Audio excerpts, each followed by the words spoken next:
India today mood of the nation లెక్క చూస్తే ప్రధానమంత్రి నరేంద్ర మోడీ మళ్ళీ భారీగా పుంజుకున్నారు.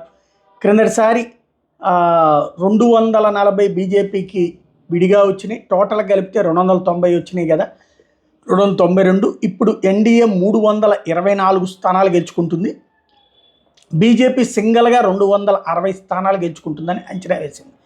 అలాగే ఐఎన్డీఏ కూటమి 208 సీట్లకి పరిమితమైతే కాంగ్రెస్ పార్టీ మొన్న 99లో ఇంకో 2 తగ్గుతుందని అంచనా వేసింది. మోడీ పట్ల 52% ప్రజాదరణ లభిస్తుంటే రాహుల్ గాంధీ పట్ల 25%, అంటే ప్రధానమంత్రిగా ఎవరు కరెక్ట్ అంటే మోడీ అని 52% మంది, రాహుల్ గాంధీ అని 25%. ఇక్కడే విచిత్రం ఏంటంటే రాహుల్ గాంధీ కంటే అమిత్ షా ప్రధానమంత్రిగా బెటర్ అని నమ్ముతున్న వాళ్ళ సంఖ్య ఎక్కువగా ఉంది.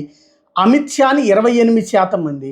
మరీ ముఖ్యంగా రాహుల్ గాంధీ కంటే యోగి ఆదిత్యనాథ్కి ఆదరణ ఎక్కువ ఉంది. 26% మంది యోగి ఆదిత్యనాథ్ సీఎం ప్రధానమంత్రిగా బెటర్ అంటున్నారనమాట. మోడీ తర్వాతన వారసత్వం కిందన అమిత్ షాని సెకండ్ చూస్తున్నారు, యోగిని తర్వాత చూస్తున్నారు, ఆ తర్వాత స్థానంలో రాహుల్ గాంధీని చూస్తున్నారు.